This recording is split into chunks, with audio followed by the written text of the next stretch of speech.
à Boulogne-Billancourt, en banlieue parisienne, dans la nuit du 13 au 14 novembre 1940, un vieux monsieur s'éteint dans une maison nichée au bord d'un parc. Le bâtiment, quasi vide, appartient au département de la Seine. Le vieil homme, Albert Kahn, est un financier ruiné par la crise de 1929. Quand il meurt à 80 ans passés, toutes ses entreprises sont en faillite. Sa banque a déposé le bilan, ses biens seront bradés. Il a été dépossédé des collections de photos et de films qu'il avait constituées sur le monde entier. La paix et le rapprochement entre les peuples pour lesquels il s'est battu toute sa vie sont devenus des chimères. La guerre est partout. Les nazis occupent la France. Ultime avanie.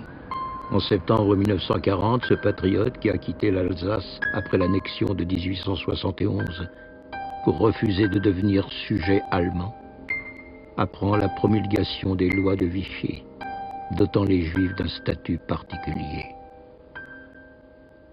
Mais qui est cet homme qui aurait dû être le roi du tout Paris et qui parcourait le monde ou se cachait au fond de son parc à Boulogne, dans cette grande maison où il vivait seul, presque reclus, sans enfants, sans famille?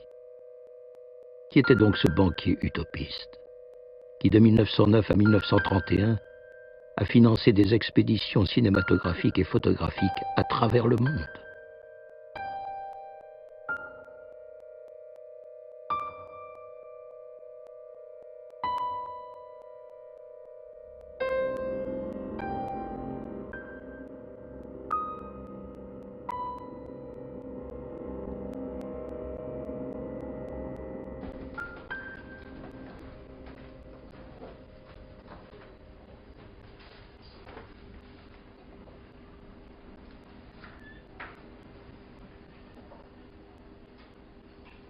À la naissance du cinématographe, Albert Kahn décide de constituer les archives de la planète, à savoir filmer la vie des peuples du monde, leurs mouvements et leurs conflits.